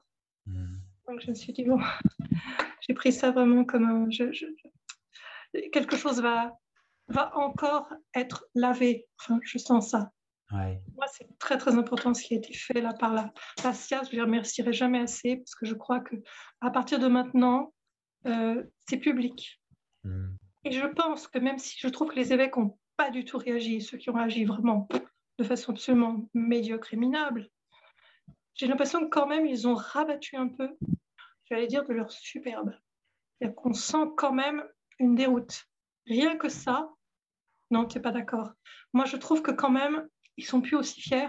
C'est-à-dire qu'on n'a plus ces paroles assénées. Bon, il y a quelques paroles vraiment pas à la hauteur. Mais c'est plus pareil. Il n'y a plus ce même empire sur cette espèce de surplomb qu'il y avait tout le temps. Je n'ai plus tout à fait cette impression. Peut-être que je me trompe. Donc pour moi, ça a été vraiment une très très bonne nouvelle. Ouais. Peut-être que les victimes, peut-être que les victimes sont effectivement du coup pour une fois mises en avant et que du coup les évêques sont obligés d'entendre les victimes qui étaient censées dans l'église se taire justement pour protéger leur mère et que du coup quelque part les victimes elles ont enfin leur mot à dire, elles sont centrales et du coup elles ne peuvent plus être niées dans leur ressenti, même si de nouveau Moulin de Montfort à un moment donné quand François Deveau a fait sa déclaration à la SIAZ lors de la remise du rapport, quand il a été interviewé, Moulin de Montfort a dit bah oui, on verra bien ce qu'on en fera. Comme, comme pour dire, ben, finalement, oui, ça nous appartient encore et on n'a pas encore réellement en réalité, c'est à ça que ça revenait, c'est qu'on n'a pas encore réellement percuté, c'est-à-dire qu'est-ce qu'elles ont vécu les victimes. On est encore un petit peu en surplomb, mais j'ai l'impression quand même que de fait, ce surplomb, il est en train de se dégonfler comme un. C'est un peu attaqué et puis en même temps, je me suis dit oui, parce qu'ils n'attendaient pas tout ça. Ils avaient commandé l'entrée et puis ils ont le plat et le dessert. Oui, oui, tout à fait. Tout ça de la SIAZ. Et Oui. là, c'est quand même difficile pour eux de voir toutes ces recommandations par des laïcs, à nous, évêques quand même. Et en même temps, je pense qu'ils savent tout ça au fond qu'il y a énormément de problèmes, qu'il y a des dysfonctionnements profonds. Ou alors ils sont totalement inconscients. Oui, et puis je dirais quelque part enfin, ils tombent quelque part aussi de leur piédestal, c'est-à-dire qu'il y a eu un tel gouffre entre les valeurs de l'évangile qu'ils promeuvent dimanche après dimanche, du bout des lèvres, et lorsqu'il s'agirait effectivement de faire œuvre de charité, de montrer enfin, je dirais, en action ce qu'aimer son prochain veut dire, ce que mettre l'enfant au centre veut dire, ce que protéger l'enfance innocence veut dire, ben là on voit effectivement qu'il y a qu'il y a une chape de plomb, une impossibilité complète de mettre en œuvre les, j'ai envie de dire, les prêches du quotidien, comme si en fait il y avait un discours qui était quelque part extrêmement creux et peut-être que là du fait d'avoir ce rapport de la SIAZ qui est aussi percutant, aussi frontal, aussi douloureux à recevoir pour l'Église et aussi pour les croyants qui restent effectivement dans l'Église, peut-être qu'à un moment donné ça fait une sorte de décharge. Je ne sais pas, Elena, toi, comment en fait tu as reçu ce rapport par rapport à ton propre vécu, justement, par rapport aussi à la difficulté de prendre la parole. Là, pour le coup, ce que vous avez dit les uns et les autres, c'était dit sur la place publique. Et là, j'ai envie de dire, maintenant, on peut plus, on ne peut plus nier qu'est-ce que vous avez vécu. C'est vraiment du vrai. Exactement. Bon, les chiffres aussi, pour moi, ça ne m'a pas du tout surpris parce que voyant ce que j'ai vécu personnellement dans l'ordre, ça ne m'étonne pas. Mm. Et, les sentiments que franchement, je vous avoue que je suis habitée par une grande colère parce que c'est vraiment, c'est honteux, c'est honteux. Et, et j'aimerais tellement que vraiment les victimes soient prises comme une priorité par les croyants et par les non-croyants. Mm. Et bon, voilà, ça c'est vraiment mon désir. Et aussi, voilà, je constate à chaque instant l'incohérence qu'il y a entre ce qu'on dit et ce qu'on fait. L'incohérence c'est ça qui m'a profondément choquée quand je suis sortie du monastère. Et l'incohérence entre cet évangile proclamé avec des extases et ensuite un vécu inhumain. Ouais. Mm. C'est-à-dire qu'on se permet au nom de Dieu faire des choses inhumaines. Donc c'est ça qui me choque profondément. Et j'espère vraiment que tout ça soit le début d'un avant et d'un après. Ouais. Mais c'est vrai que moi, évidemment, comme toi, Elena, ce qui m'a choqué le plus quelque part, c'est la non prise en considération évidemment de la souffrance des victimes. C'est absolument abominable, alors que ça aurait dû être central. Mais si on veut ne pas être trop long et en terminer petit à petit, venons-en à la troisième partie de notre échange. Nous avions effectivement intitulé cet échange l'après-sias, c'est-à-dire évidemment quelles sont les attentes que les uns et les autres vous pouvez avoir à l'égard de l'Église. Et je les verrai en en deux temps peut-être ces attentes, ou en tout cas les voir de deux façons complémentaires. Un, euh, par rapport peut-être effectivement à la réparation par l'Église des crimes commis, c'est-à-dire évidemment qu'elle se reconnaisse responsable, non pas tel ou tel clerc, mais réellement l'Église en tant que système j'ai envie de dire systémique, qui a permis effectivement cette dérive de par son omerta. Donc ça c'est un, la réparation, et deux, comment faire en sorte évidemment que ces dérives pointées dans le rapport de la SIAS ne se reproduisent plus. C'est toujours la même chose, évidemment. On a entendu aussi le pape François qui disait par rapport à la pédocriminalité tolérance zéro, c'est-à-dire voilà, on reconnaît qu'il y a eu effectivement des crimes d'ordre pédocriminel, mais désormais on promet de faire en sorte que les choses ne se reproduisent plus. Est-ce qu'on peut espérer une réparation de l'Église réellement? Est-ce que vous pensez réellement que c'est possible? Et deuxièmement, pensez-vous réellement, deuxième question finalement, qui revient à dire, est-ce que l'Église est réformable? À savoir, est-ce que réellement on peut penser qu'elle a pris conscience de ces dérives systémiques au point où elle va pouvoir se réformer de fond en comble, en ce compris le cas échéant, en modifiant sa théologie qui était pointée par le rapport de la SIAS comme de certaine façon mortifère, c'est-à-dire qu'il y a une asymétrie notamment entre la responsabilité dans l'Église donnée aux hommes et celle qui est donnée aux femmes. Donc il y a une sorte d'asymétrie homme-femme, les hommes étant au pouvoir et les femmes étant au service. Est-ce que vous pouvez réellement imaginer que l'Église va, j'ai envie de dire, se refonder au point de modifier sa théologie de fond en comble? Donc réparation et théologie peut-être d'un autre côté, qu'en pensez-vous? Xavier? Et alors, moi, je ne sais pas, on verra, l'histoire le montrera.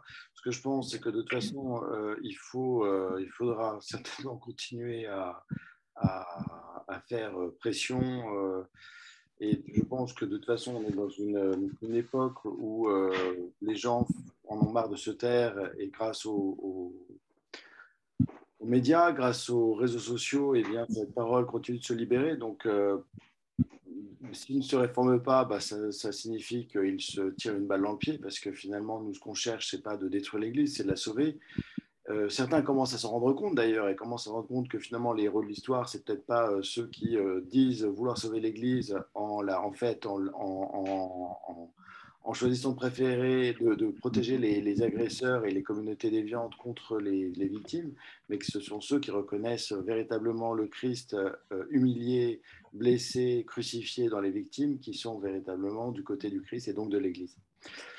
Moi, depuis quelques années, j'ai l'impression de lutter contre un rouleau compresseur. On n'a strictement rien à battre des victimes. Hein. Je vous le dis, avec, ça fait maintenant un certain nombre d'années hein, que je suis devenu lanceur d'alerte sur ces questions et enfin, c'est juste affolant. On ne peut pas avoir une parole dans l'Église qui aille à contre-courant de certaines vérités qui sont comme... Enfin, voilà, il y a des choses qu'on a du mal, mais, enfin, des choses sur lesquelles on a des preuves. Enfin, je veux dire, moi, sur le fait que Benoît XVI, par exemple, ait géré d'une façon calamiteuse l'histoire des Légionnaires du Christ, c'est tout un dossier que j'ai des preuves à n'en plus finir. Et en fait, tout le monde croit que Benoît XVI est un héros dans cette histoire. Et j'ai beau montrer ses preuves, expliquer mes raisons, on ne m'écoute pas. Et bon. Donc, on a affaire à un rouleau compresseur, voilà, qui écrabouille les victimes. Et je vois l'exemple de la Légion du Christ hein, et d'autres communautés. Bon, l'Église est quand même un peu championne dans les écrans de fumée, c'est-à-dire regardez, on va faire une grande réforme et puis on va faire on va faire beaucoup de communication, etc. Et puis en fait, quand vous grattez, alors parfois ça fait illusion. Hein, et puis comme ils ont des médias qui sont accrochés à l'Église et qui vivent de l'Église, eh ben, ils arrivent à faire passer une information en faisant taire les victimes. Et donc, je suis certain qu'ils ont déjà préparé hein, l'appréciase, eux, de leur côté, en essayant, à coup de médiatisation, de donner l'impression qu'ils vont faire des réformes, qu'il y a des choses qui sont déjà entreprises, etc. Mais est-ce que ce sont les réformes vraiment attendues ou est-ce que ce seront des fausses réformes? Est-ce que le tribunal dont je parlais tout à l'heure sera un tribunal indépendant ou est-ce que ce sera un tribunal fantoche qui dépendra des évêques? C'est-à-dire que là, vous voyez, ils ont une marge de manœuvre pour nous faire tourner en bourrique et nous faire croire qu'ils vont réformer alors qu'en fait, ils ne réformeront rien. J'ai un regard un petit peu noir. Hein. C'est vrai que parfois, ça dépend des jours, mais des fois, je me dis, bon, c'est vrai que selon le cours de l'histoire, j'ai quand même l'impression que les choses sont en train d'évoluer dans le bon sens. Parce qu'il y a 20 ans, on ne parlait pas d'abus sexuels. Aujourd'hui, on en parle tout le temps. Il y a 10 ans, on ne parlait pas d'abus spirituels. Aujourd'hui, c'est devenu un terme fréquemment utilisé dans l'Église. Ouais. Donc, je pense que de toute façon, ça finira par arriver, mais quand... Et est-ce que ça sera seulement sous la pression des victimes qui attaqueront pour arriver à se faire entendre? Ou est-ce qu'il y aura un moment où des gens dans l'Église vont réaliser que, voilà, que l'Église a vraiment merdé et qu'il est temps de rendre justice aux victimes? Évidemment, je préférerais que ce soit de spontanéité, d'élan de cœur et d'une prise de conscience que sous le coup de la peur de témoignages dans les médias, ouais. que l'Église réagisse. Moi, comme vous le savez tous, il y a une chose qui me semble extrêmement importante, outre le fait de vous parler du tribunal, c'est que je pense qu'il faut que l'Église réponde à c'est la recommandation numéro 5 du rapport Sauvé sur l'histoire de l'arbre et des fruits. Il me semble qu'il est indispensable qu'on revienne sur cette aberration de Benoît XVI qui disait on ne sait pas pourquoi finalement l'arbre et les fruits, finalement un mauvais arbre peut faire des bons fruits. Il s'est fourvoyé. Ensuite, il y a d'autres théologiens qui ont botté le pas en disant finalement, puisque Benoît XVI dit ça, ça veut dire qu'il doit avoir raison, parce qu'il est tellement intelligent. Et du coup, on l'a utilisé pour conserver un certain nombre de communautés complètement merdiques. Et je pense que là, l'Église s'est fourvoyée et qu'il faut revenir sur l'Évangile, tout simplement. Une mauvaise arme ne peut pas porter de bon fruit. C'est pas possible. Et donc, ça veut dire quoi? Il faut appliquer l'Évangile. Et l'Évangile, Jésus est très clair. Il dit quand un arbre est pourri, surtout ne discutez pas, ne vous embarrassez pas. Prenez l'arbre, mettez-le au feu, faites tout brûler, y compris les fruits, parce que c'est irréparable. Vous allez essayer de réparer et en fait, vous allez faire du bidouillage et en fait, vous ne prenez pas conscience de la gravité du problème. Vous ne vous rendez pas compte que les gens qui sont dans ces communautés sont, en fait, même s'ils répètent à la longueur de temps qu'ils sont très heureux, qu'ils sont libres, etc., en fait, ils sont conditionnés, en fait, ils sont malheureux, et parce que c'est des phénomènes d'emprise, parce que c'est l'autosuggestion. Et donc, il faut d'abord considérer les personnes qui sont rentrées dans ces communautés comme des victimes. Donc, il faut faire le choix, peut-être douloureux, de dissoudre ces communautés déviantes, les unes après les autres, en accompagnant les personnes qui sont dedans, ainsi que les victimes qui ont quitté cette communauté. Parfois, je pense de la Légion du Christ, je ne sais pas combien d'anciens membres il y a de cette communauté, mais à vue nez, avec il y a eu un site qui essaie de répertorier on doit être peut-être même plusieurs dizaines de milliers, vous voyez. Donc, toutes ces personnes, dont certains ont été vraiment gravement abîmés par cette congrégation, il faut aller les rechercher, il faut aller leur rendre justice, il faut aller les accompagner, il faut les sortir de la culpabilité, parfois les sortir de la rue, parfois leur rendre simplement leur honneur perdu. Donc, je suis vraiment pour la dissolution de toutes les communautés déviantes, que tous les biens de ces communautés, la Légion du Christ, on vient d'apprendre il y a 2 semaines que la Légion du Christ avait caché presque $250 millions dans des paradis fiscaux. Donc, ils ont des quantités d'argent astronomiques. Et moi, je pense que ces communautés doivent être dissoutes et que tout l'argent doit être récupéré pour indemniser les victimes d'abus dans l'Église. Mais ça paraît quand même assez improbable. À part C'est improbable. Poincaré, Xavier, la Légion du Christ a souvent été vue comme un cas d'école, tellement effectivement, je dirais, c'était un abîme d'horreur, que Massiel était effectivement le pervers par excellence, drogué, plusieurs femmes, des enfants, etc., incestueux Mais aussi. Enfin peut-être que bon, ça va c'était tellement gros, et pourtant effectivement, l'Église Je est quand même pense que ça censée va quand même savoir. finir par arriver parce que tu sais, dans ces communautés, il continue à y avoir des choses. J'ai appris cette semaine qu'il y avait encore une affaire en France d'abus sexuels et il y en a régulièrement parce que ces communautés en fait génèrent des abus psychologiques qui finissent toujours par créer des abus sexuels à un moment ou à un autre. Et puis les choses n'ont pas changé. Tu sais, tous les 6 mois, je reçois un message d'un légionnaire qui vient de quitter la congrégation. Alors, dans la congrégation, on ne parle pas de moi, ou alors si on en parle en disant ce type-là, c'est un dégénéré, il a quitté la Légion, il est écumant de rage contre la Légion, etc. Donc, je suis montré Un un peu traître. comme un type un peu frustré, voilà, blessé. Et néanmoins, dès qu'ils quittent, la première chose qu'ils font, c'est acheter mon bouquin et aller. Et généralement, c'est toujours. C'est marrant parce que tous les 6 mois, j'en ai un. Il m'appelle ou il m'envoie un message pour me dire tu sais, je viens de quitter la Légion, je viens de lire ton bouquin et en fait rien n'a changé ou presque.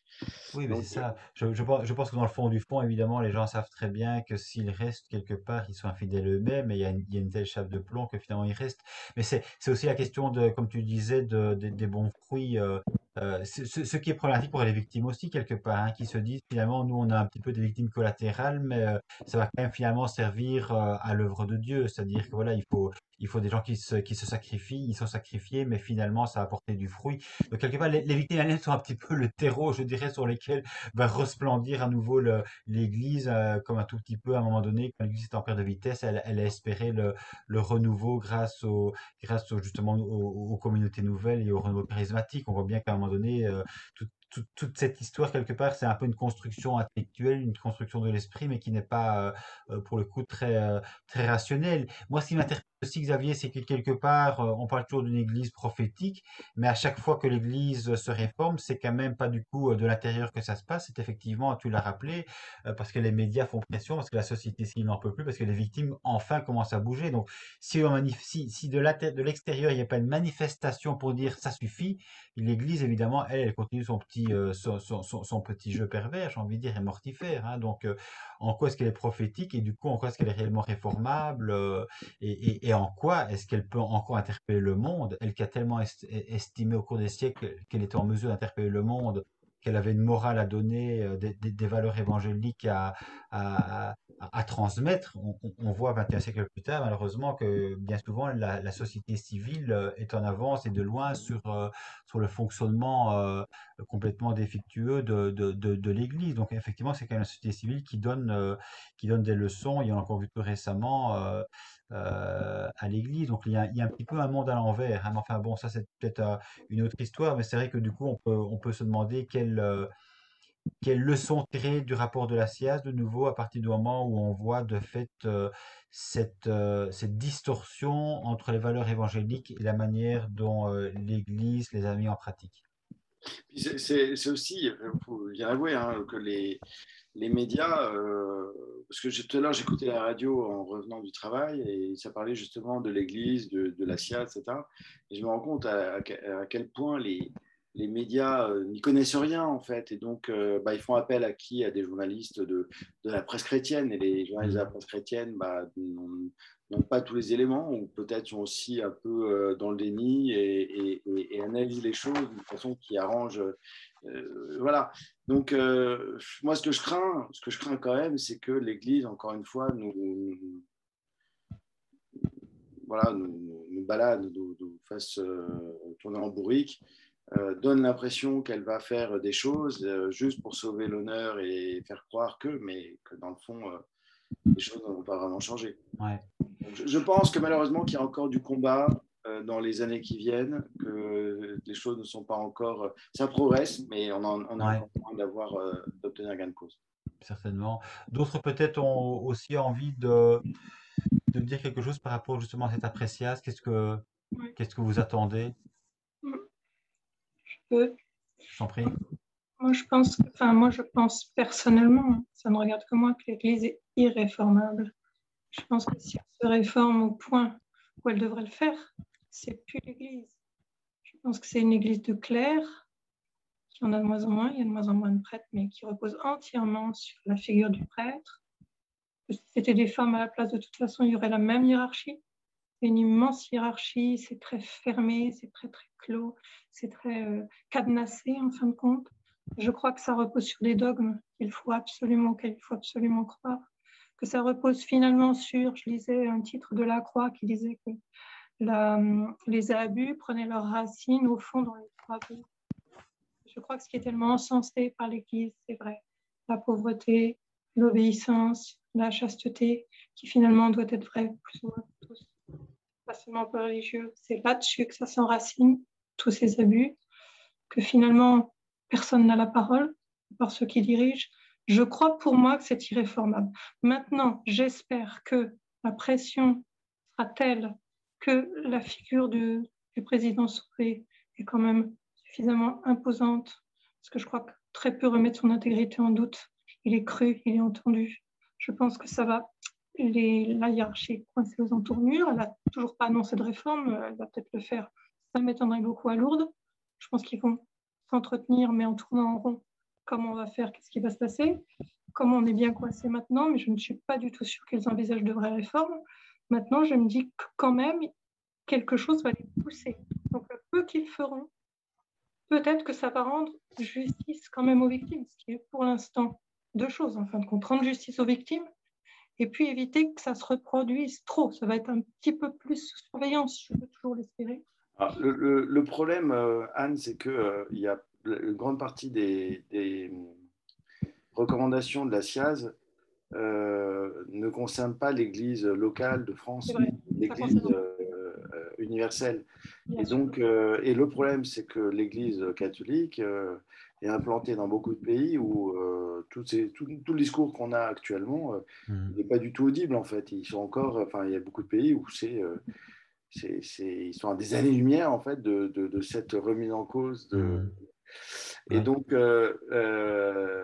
là, ça risque d'être aussi très compliqué. Ouais, ça c'est tout un point effectivement essentiel que tu soulèves, Xavier, c'est que par rapport à la science, évidemment, il soulève un problème, je dirais, finalement extrêmement local. Le problème effectivement qui a été décelé en France, c'est que les clercs pédocriminels, mais que de fait l'Église dite universelle, évidemment, c'est beaucoup plus large que la France et que notamment évidemment en Afrique, je pense qu'ils sont très peu au fait de l'emprise éventuellement qu'ils subissent aussi, que les religieux subissent, que les abus effectivement qui peuvent du coup se perpétuer. D'ailleurs, on a bien vu évidemment que quand en Europe il y avait des abus de la part de certains prêtres, ben, ils étaient effectivement exfiltrés dans le tiers-monde, hein. Donc c'est un peu entre guillemets malheureusement la poubelle de ce qui se passe chez nous. On va camoufler les choses en les envoyant bien loin, là où effectivement les choses seront tues, non comprises. C'est assez effarant, d'où justement, pour rebondir sur ce que disait aussi Anne, la question de la réformabilité de l'Église, pas simplement à un endroit X, mais de fait sur le plan universel mondial. Donc c'est colossal l'enjeu qui est actuellement en cause, en sachant quand même que l'Église a déjà 21 siècles, avec tous les dégâts maintenant que l'on sait qu'on ne peut plus ignorer, les abus de pouvoir sur les consciences, parce qu'on parlait effectivement d'abus sexuels, mais je pense que le premier abus, avant éventuellement qu'il ne dérive vers un abus sexuel, c'est effectivement l'abus sur les consciences, la manière d'oser penser par soi-même. Ça a été quelque chose d'extrêmement complexe à mettre en œuvre dans l'Église, et s'il n'y avait pas eu une séparation entre la société civile et le pouvoir religieux, justement, je pense qu'on serait toujours tous en train d'être dépendants de ce que le pouvoir religieux nous édicte comme norme morale. Il y a beaucoup de choses qui sont très, très difficilement audibles par des chrétiens d'autres pays, d'autres cultures. Mais il y a quand même des choses qui, je pense, si, peuvent évoluer. Et je reviens encore une fois à la recommandation 40. Je pense que c'est quelque chose qui, en fait, tombe sous le sens. Et je pense aussi qu'il y a beaucoup d'évêques qui n'attendent que ça, qui ne savent pas gérer les affaires compliquées. Et que finalement, peut-être que ça pourrait être. Parce qu'une fois que ça s'est passé, ça permettrait. Toutes les affaires, elles pourraient du coup commencer à être traitées. Voilà. Donc, à mon avis, c'est vraiment le point sur lequel il faut se battre le plus. Parce que à partir du moment où il y aura une justice, une séparation, que les évêques n'auront plus la main haute sur la justice, qu'il y aura une véritable séparation des pouvoirs, on va commencer à espérer faire évoluer tous les autres points finalement dépendent de ça. Et ça, peut-être que, y compris dans d'autres pays qui sont quand même assez éloignés ou pas du tout, ça peut passer. D'accord. Et Elena, Olivier, vous avez peut-être envie de réagir aussi à votre tour par rapport au deuxième point que nous abordons? Oui, c'est possible. J'aimerais réagir. Moi, je rejoins un peu ce qui vient d'être dit. Je suis assez pessimiste. L'Église, pour moi, n'est pas réformable. Bon, c'est vrai que, comme il a été dit, c'est un vaste clou. Par contre, j'ai une nuance parce que moi, ce que je remarque, c'est que certains laïcs ont les mêmes propos que les clercs, c'est-à-dire qu'ils idéalisent l'Église. Moi, combien de fois j'ai rencontré un mur. Ah, il ne faut pas dire du mal de l'Église. Ah, il faut que tu pardonnes. On n'écoute pas. Non, non. Ils sont pris dans cette doctrine, voire même dans un aveuglement psychologico-affectif. Et je parle particulièrement des laïcs qui côtoient le renouveau charismatique et les communautés comme les béatitudes. Moi, si vraiment il y a des réformes, moi j'ai certaines suggestions qui vont aller à l'extrême. Ça serait de la dissolution de la curie. Parce que moi, je crois que c'est le centre du problème. C'est comme un rouage qui dure depuis des siècles. Est-ce qu'il ne faudrait pas la remettre en question? Moi, je demande aussi la démission de tous les évêques, parce que beaucoup d'entre eux ont couvert des abus. Ils n'ont pas dénoncé. Je peux citer un exemple, Monseigneur Carré, qui est devenu archevêque. On se demande pourquoi. Je parle par rapport aux béatitudes et par rapport à Pierre-Étienne Albert, qui a été condamné que de 5 ans de prison, hein, donc pour avoir abusé de plus de 50 enfants au sein de la communauté des béatitudes. Je rejoins aussi ce qui a été dit par rapport à la séparation des pouvoirs. Oui, parce que là, à partir du moment où tout est centralisé, ça ne va pas, quoi. Comment voulez-vous qu'on puisse résoudre les dossiers d'abus, les affaires, quoi. Voilà, c'est tout ce que j'avais là. D'accord. Écoute, merci Olivier. Elena, tu veux ajouter Oui, quelque chose par rapport à cet aspect-là? oui. Alors, moi, ce que j'attends de l'Église, c'est justement ça qu'elle assume la responsabilité de ce que nous a fait subir. Et donc, pour moi, assumer la responsabilité, c'est avoir une indemnisation, il me semble économique, parce que je ne vois pas autre chose, parce qu'on est là dans le monde. Hein. Et, alors, comment on peut l'obtenir? Je ne sais pas si l'Église par elle-même va le reconnaître ou si c'est aux victimes de encore et encore et encore dénoncer et dénoncer ce qui se passe. Est-ce que l'Église est réformable? Moi, je ne le crois pas. Hein. Elle a un fonctionnement et changer ses fonctionnements, c'est son essence, je dirais presque. Donc, si on change ses fonctionnements, c'est l'Église. Pour moi, c'est ça. Hein. Moi, ce qui me Voilà. touche évidemment en vous écoutant les uns et les autres, c'est que finalement, ce sont les victimes qui doivent se battre pour faire reconnaître leurs bons droits, alors que l'Église, évidemment, aurait dû se battre pour les victimes pour que, effectivement, les victimes se voient reconnues Ouais. dans leurs bons droits. Donc, on est là dans une inversion des valeurs absolument Ouais. phénoménale et qui est extrêmement triste et qui, du coup, je peux le comprendre, est précisément génératrice de beaucoup de colère et de frustration, parce qu'on se dit, mais c'est le monde à l'envers, évidemment. Euh, donc voilà, on va évidemment maintenant, je pense, pouvoir clôturer cet échange. Et je vous remercie évidemment d'avoir pris le temps les uns et les autres d'avoir échangé en toute liberté. Peut-être une dernière question qui me paraît quand même aussi essentielle, puisque nous avons pris le temps du coup d'échanger, c'est qu'est-ce que vous attendez éventuellement justement de cet échange en liberté? Moi, ce que j'attends, c'est que, bon, d'abord qu'il soit écouté tant par les croyants comme par les non-croyants, et qu'on prenne conscience de ce qui se cache dans l'Église, des souffrances qu'elle impose, qu'elle a imposées et qu'elle continue à imposer.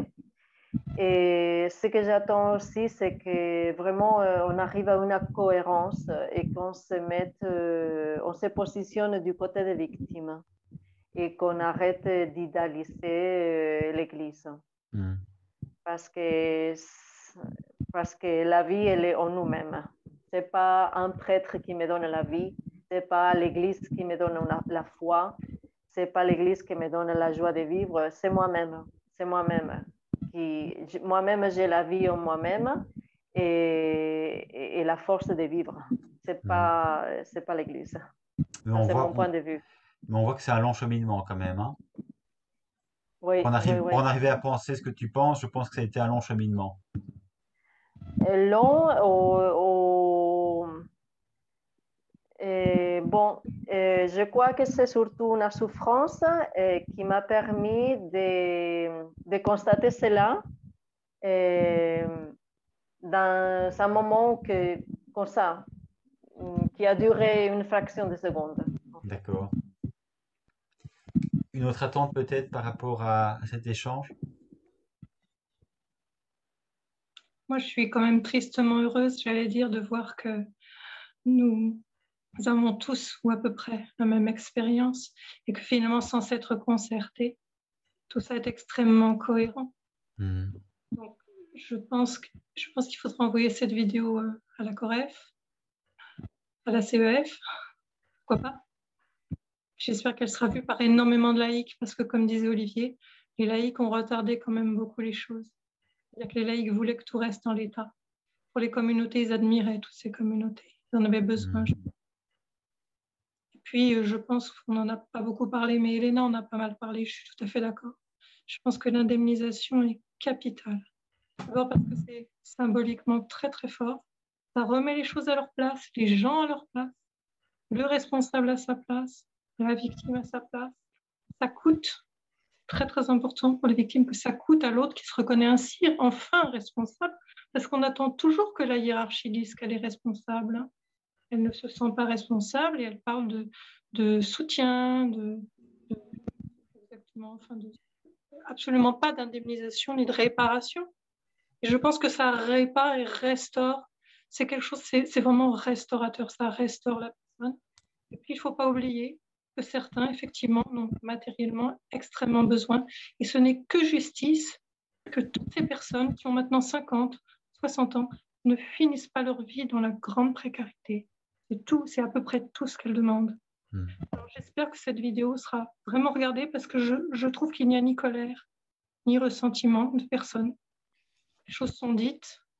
On n'est pas des fous furieux. On dit tous à peu près la même chose, de façon humaine, posée, sans revendication extraordinaire. Voilà, j'espère que ça aura été du bon travail. Et je me permets de faire une petite comparaison. Et moi qui ai vécu 21 ans dans un monastère, en travaillant pour le monastère où j'étais à l'accueil, j'ai travaillé dans la faïence, dans la décoration, j'ai fait des œuvres d'art, j'ai mené le chœur. Alors, je sors et on me renvoie avec 3 000 euros. Et dans le monde, si quelqu'un travaille pour une entreprise pendant 21 ans et qu'elle est mise à la porte, je crois que là, cette personne a droit à une indemnisation et pas moindre. Voilà. Ouais. Mais bon, moi ce que je retiens, ce que j'ai beaucoup apprécié dans ce entretien, en fait, c'est que vous avez évidemment chacun votre histoire singulière, et je vois que même si quelque part vous avez vécu votre histoire chacun de votre côté, avec votre propre souffrance, quand vous mettez à parler et à vous retrouver les uns les autres, finalement, on voit effectivement qu'il y a il y a une résonance, c'est-à-dire que malgré vos histoires particulières, vous retrouvez sur l'essentiel. C'est-à-dire que vous vous comprenez en fait. Et je pense que toute personne qui a été victime effectivement de maltraitance, qu'elle soit effectivement spirituelle ou et sexuelle, finalement peuvent se retrouver dans votre histoire à vous parce que ça, ça touche au plus intime de la personne. Et ça, quelque part, quand on a vécu un abus, ça peut effectivement rejoindre les personnes qui ont été abusées, je dirais, sur un plan universel. Et donc, ça dépasse de loin votre propre histoire singulière. Et donc, par cela même, ça peut effectivement faire écho chez d'autres et inviter d'autres aussi. Je pense que c'est quand même l'essentiel aussi, c'est que vous libérez votre parole et puis du coup, d'autres personnes qui vous écoutent peuvent à leur tour oser aussi libérer leur propre parole et ça, c'est quand même un chemin de guérison important. Donc, je vous remercie pour Moi, cet juste, échange tout en vérité. si je peux juste rebondir une seconde sur ce qui vient d'être dit à propos de justice. Hein. C'est quoi Oui. la justice? C'est rendre à chacun selon ce qui lui est dû. En tout cas, c'est Mm. comme ça qu'on le définit. Et c'est vrai que moi, je ne compte pas le nombre de personnes que je connais qui sont passées par des communautés déviantes. Je pense notamment à des anciens légionnaires de Christ qui sont rentrés souvent à 10, 11, 12, 13 ans dans la Légion du Christ parce ils étaient au mauvais moment, au mauvais endroit. Ils ont rencontré un recruteur vocationnel qui avait du chiffre à faire et qui leur a fait miroiter des choses formidables, qui les a fait venir à une activité extraordinaire, qui leur a menti, hein, qui leur a vanté des choses qui n'étaient pas vraies. Et ils se sont laissés, ils sont rentrés dans ce filet de mensonges et de culpabilité. Ils ont fini par se faire happer par la Légion, par s'auto-suggérer une vocation qu'ils n'avaient pas, qu'ils n'ont jamais eue, et sont restés 20, 25, 30 ans dans cette congrégation et en sont sortis en morceaux avec des diplômes qui ne leur servira strictement à rien dans le monde du travail, qui doivent se retrouver une place, se reconstruire. Et j'en connais un paquet de ces gens qui n'ont rien, mais rien, qui sont à la rue, Et effectivement, quand je parle de ces choses-là, mais les gens hallucinent, ne s'en rendent même pas compte que c'est possible. Mais si ces personnes avaient vécu dans le monde civil, c'est des gens brillants, qui auraient pu faire des hautes études, qui se seraient mariés, qui auraient construit une famille, qui auraient été heureux dans la vie. Et parce que ils ont rencontré un salopard Ah quand oui. ils avaient 12 ans, toute leur vie est fichue. Ah Donc, oui. s'il y a justice à leur rendre, c'est juste, mais énormissime. Donc, la moindre des choses, effectivement, c'est qu'au moins ils puissent finir leur vie dans des conditions à peu près décentes et pas finir à la rue. Quand on pense que les victimes du Père Maciel, encore aujourd'hui, n'ont pas encore reçu justice, les victimes du Père Maciel, c'est l'affaire la plus grave de l'histoire de l'Église catholique des dernières années, qui a fait un méga tonnerre dans les médias, etc. On se dit, bon, voilà, là, l'Église, elle va traiter le problème. Ben non, aujourd'hui, en 2021, les victimes, en fait, la Légion du Christ, c'est encore pire.